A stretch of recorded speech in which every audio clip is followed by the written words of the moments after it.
4 jam dalam 1 minggu itu mapel pilihan, dan boleh anak jurusan lain boleh masuk atau gabung di sini. Kalau pakai e-rapot, kembali lagi itu nggak akan bingung nanti nilainya. Tapi kalau nggak pakai rapot, bakal muter. Ini ada ini nilainya setor sana setor sini, nanti ada transaksi nilai. Enggak. Gitu.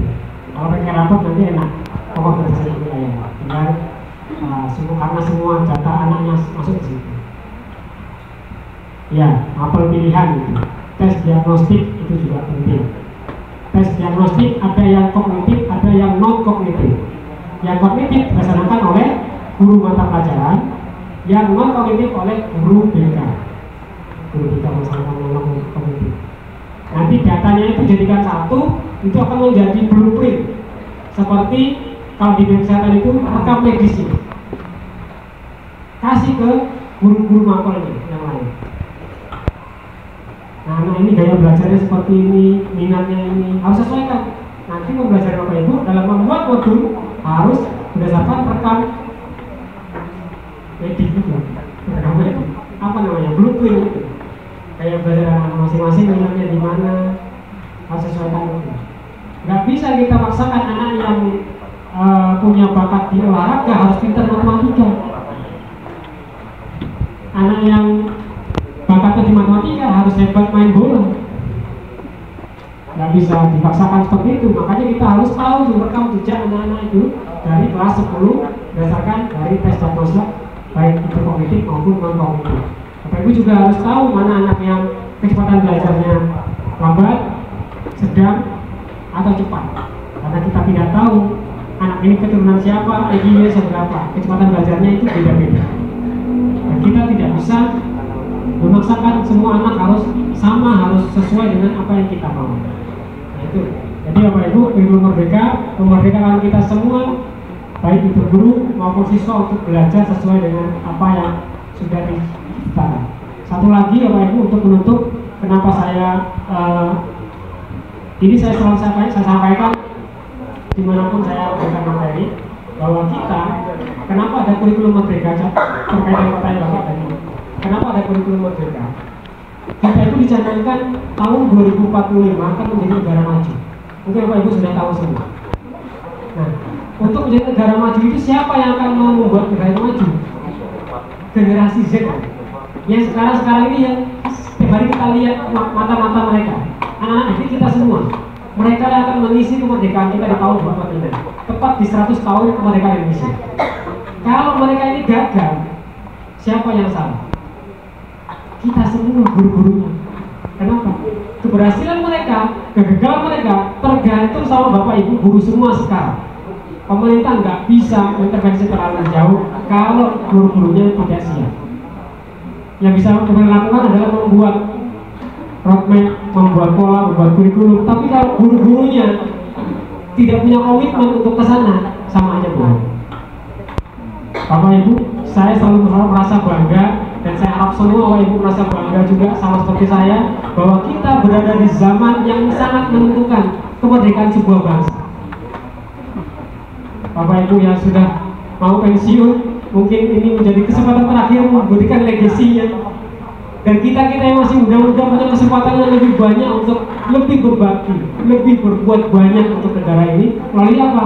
Melalui tangan dingin kita, membentuk karakter anak didik kita sehingga mereka bisa mampu membuat negara menjadi negara maju, bukan negara yang terbelakang di tahun 2040. Baik Bapak Ibu, sekian dari saya. Tepuk tangan kita semuanya. Selamat siang. Assalamualaikum warahmatullahi wabarakatuh.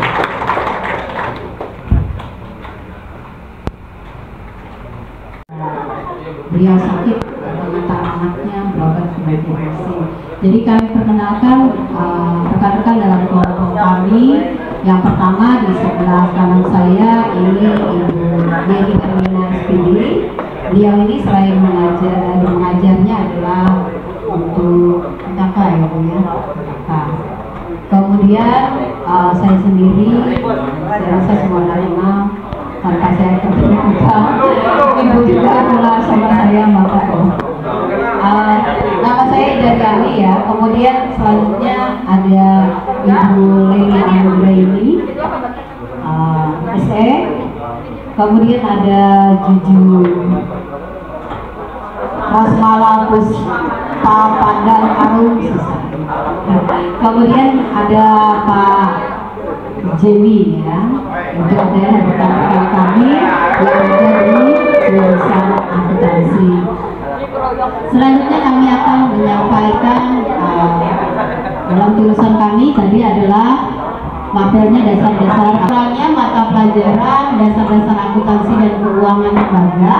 Ini berfungsi untuk menumbuh kembangkan minat dan rencana atau vision ya peserta didik dalam memahami proses bisnis di dunia kerja, memahami perkembangan teknologi dan isu-isu terkini di industri, mengenali berbagai macam profesi, okupasi kerja dan peluang usaha. Dalam hal ini nanti siswa juga bisa mengenali macam-macam profesi.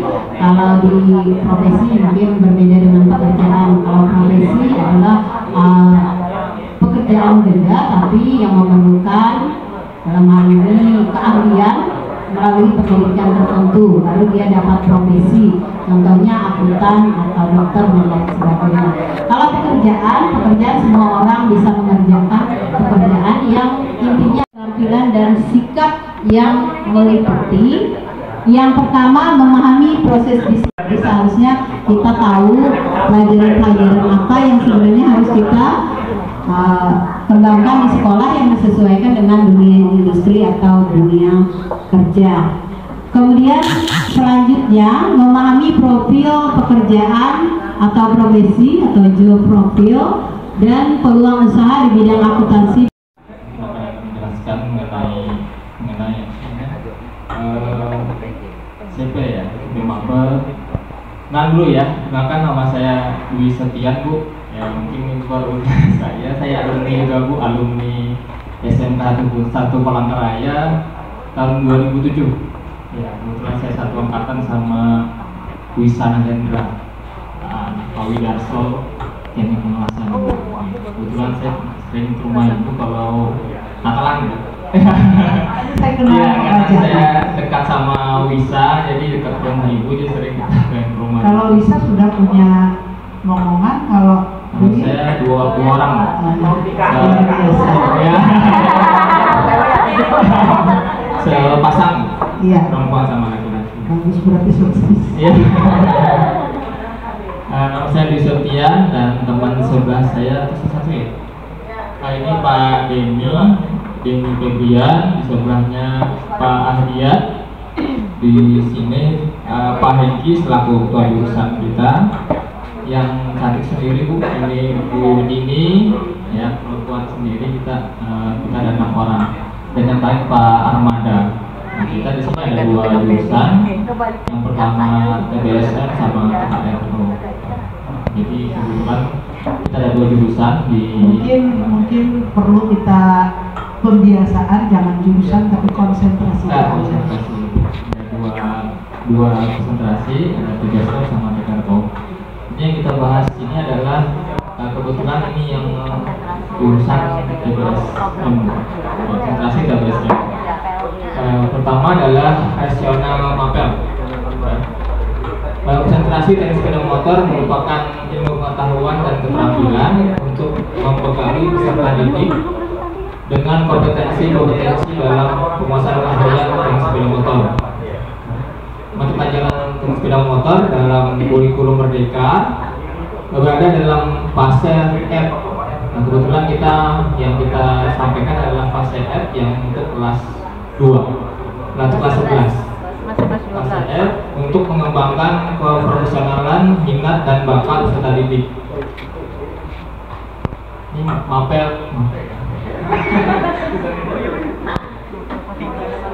Program pelajaran yang digunakan antara lain problem based learning, inquiry based learning, discovery.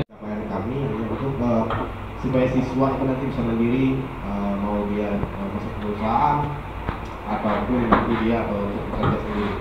Kemarin juga kami berenam pernah di guide sama kemudian selain itu untuk yang masalah motor listrik tadi kami sudah kemarin latihan secara online karena dari Honda juga kami dilatih karena Honda launchingnya itu akan kami kedepannya akan launching mobil listrik VR apa varian ya VR01 itu yang akan di launching sama Honda. Jadi Honda nanti akan launching kira-kira mobil sepeda motor listrik. Cuma kemarin kami disosialisasikan dulu sebagai dulu kalau untuk kita bisa buka untuk umum. Nah kemudian untuk selanjutnya kami serahkan kepada kalian mungkin yang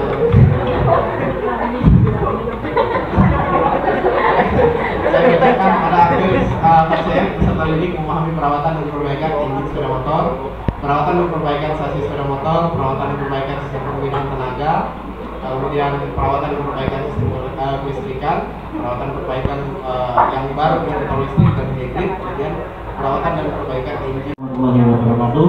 Selamat sore. Kami dari kelompok matematika terdiri dari 4 orang sebenarnya Ibu. Dengan anggotanya ada Pak Saron selaku ketua NBMP kita juga matematika di Bangsal ini. Kemudian ada Ibu Mulyani dan saya sendiri Ustaz Rosafi dan satunya ada Ibu Asmi. Kebetulan bagian lainnya. Baiklah, tidak perlu panjang lebar karena waktu sudah mulai sore juga. Jadi langsung aja Ibu untuk isi dokumen CP dari rasionalnya. Di matematika itu merupakan ilmu atau pengetahuan dengan cara berpikir yang jurnal dan berlogika. Kemudian melalui aktivitas mental tertentu yang membentuk alur berpikir yang kesinambungan dan berujung pada pembentukan alur pemahaman. Jadi matematika ini selalu berkesinambungan, jadi tidak berarti langsung di awal. Kemudian untuk kaitannya dengan profil Pancasila, untuk matematika ini adalah bernalar kritis, kemudian kreativitas dan kemandirian. Untuk kaitannya di profil Pancasila. Untuk tujuan akan disampaikan dengan Pak Saron. Baik Bapak Ibu, untuk tujuan belajar melempar.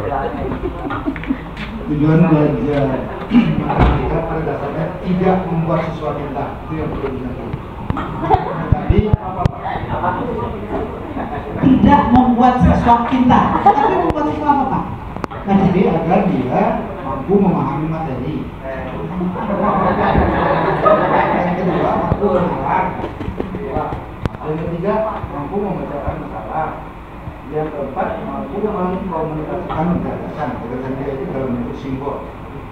Jadi misalkan ada siswa yang menyajikan informasi berupa data, berupa tabel atau berupa grafik, bisa dia mengkomunikasikan.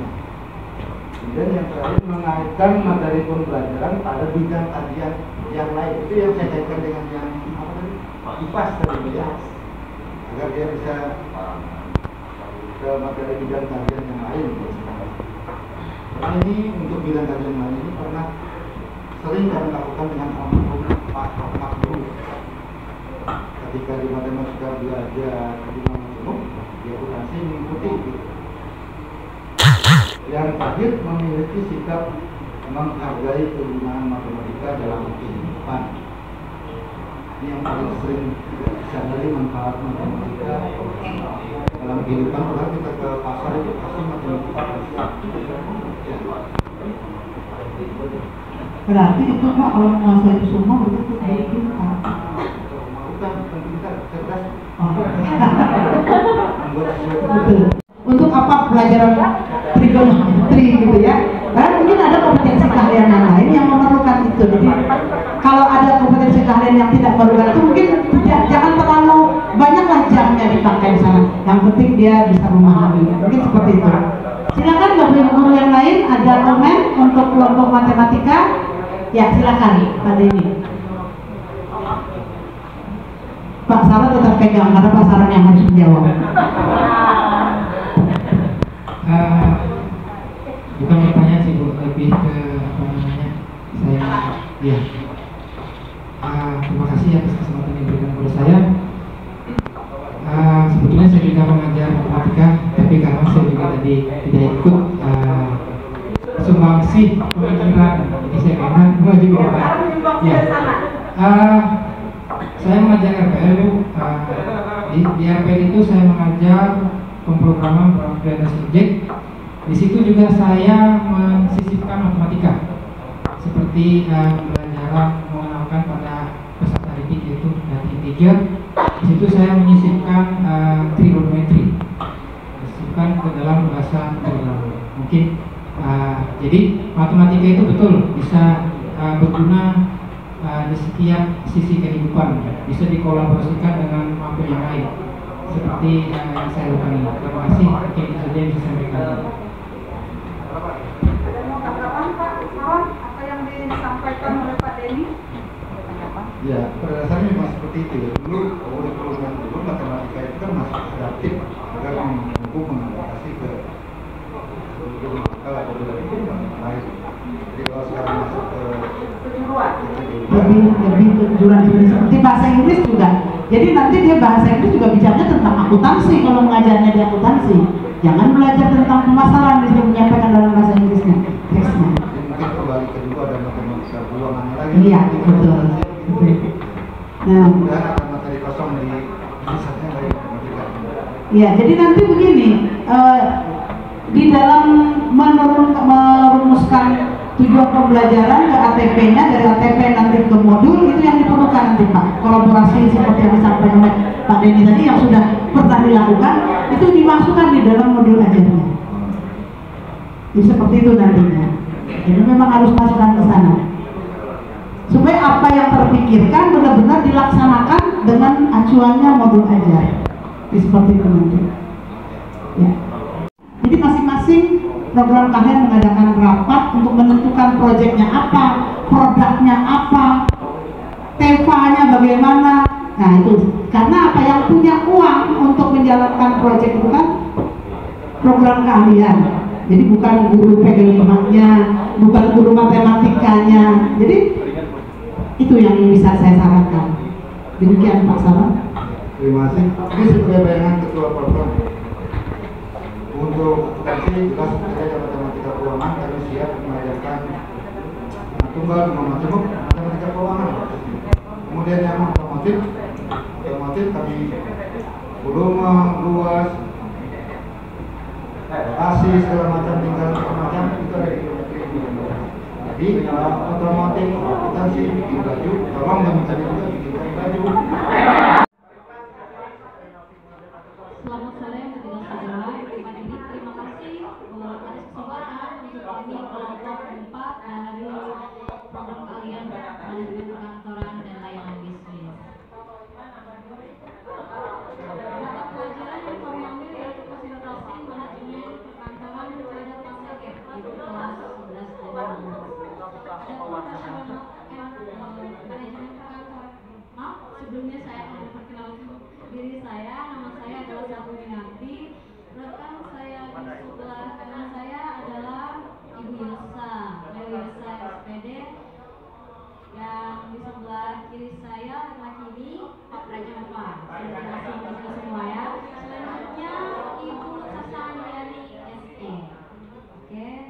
Rasional manajemen perkantoran yaitu memperkuat dan menumbuh kembangkan keprofesionalan dan kebanggaan peserta didik terhadap keahlian manajemen perkantoran melalui pemahaman dan penerapan tentang ekonomi dan bisnis, pengelolaan administrasi umum, komunikasi di tempat kerja, pengelolaan kearsipan, teknologi perkantoran sesuai tuntutan dan kebutuhan bidang manajemen perkantoran di dunia kerja dengan berbekal sikap, pengetahuan, keterampilan di bidang manajemen perkantoran, sehingga peserta dapat mampu berwira swasta secara mandiri, kreatif, adaptif dalam menjalankan tugas dan fungsinya. Selanjutnya tujuan mapel manajemen perkantoran saya akan kepada Ibu Sisa.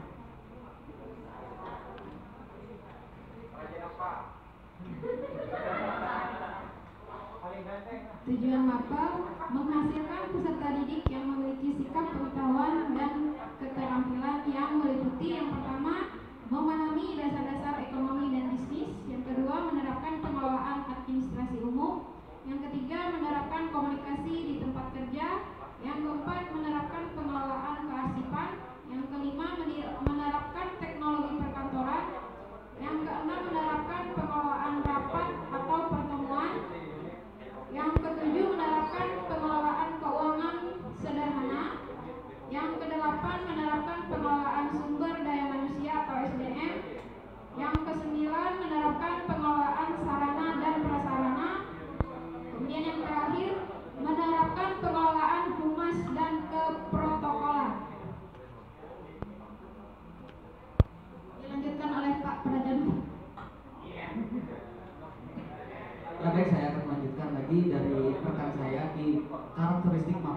itu mata pelajaran manajemen perkantoran berfokus pada pendalaman dan pendekatan penguasaan kompetensi yang harus dimiliki oleh tenaga administrasi perkantoran sesuai dengan perkembangan dan kebutuhan dunia kerja dengan kemampuan dan ketelitian, kecepatan dan ketepatan sehingga mampu mengerjakan berbagai tugas perkantoran dengan cepat dan tepat. Saya lanjut ke rekan saya lagi. Capaian mapelnya, peserta didik mampu menerapkan budaya bekerja sesuai tuntutan pekerjaan. Karena ini masalah dunia dan akhirat. Walaupun dunianya baik, kalau urusan akhirat yang kita tidak tahu berapa lama itu nggak disiapkan, jadi tidak ada gunanya juga. Jadi mohon dukungan agar peserta didik itu bisa mengalami proses belajar mengajar ini ya, dan mereka menemukan apa yang menjadi tujuan untuk persiapan masa depan. Terima kasih, silakan Pak Renggas. Ya, terima kasih. Untuk bagian pertama saya diberi kesempatan dari agama Kristen sambil membaca. Untuk bagian nomor 1, katakan pendidikan agama memberikan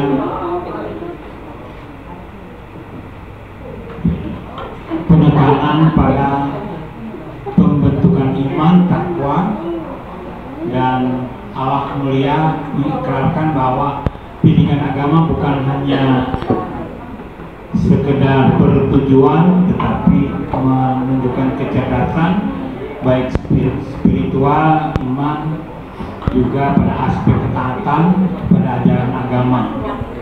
Pendidikan agama harus mampu membentuk manusia yang manusiawi, dan fungsi agama Kristen yang memberikan pelajaran akan pengetahuan dan kehidupan iman serta perilaku yang sesuai dengan ajaran Tuhan Yesus yang terdapat dalam Alkitab. Agama diyakini sebagai acuan pembentukan sikap, moral, karakter, spiritual, berpikir, dan bertindak sesuai dengan keyakinan iman. Berbagai harapan tersebut dapat dicapai melalui proses internalisasi nilai-nilai agama dalam kehidupan pribadi, keluarga, dan bermasyarakat. Bagian yang kedua, kemampuan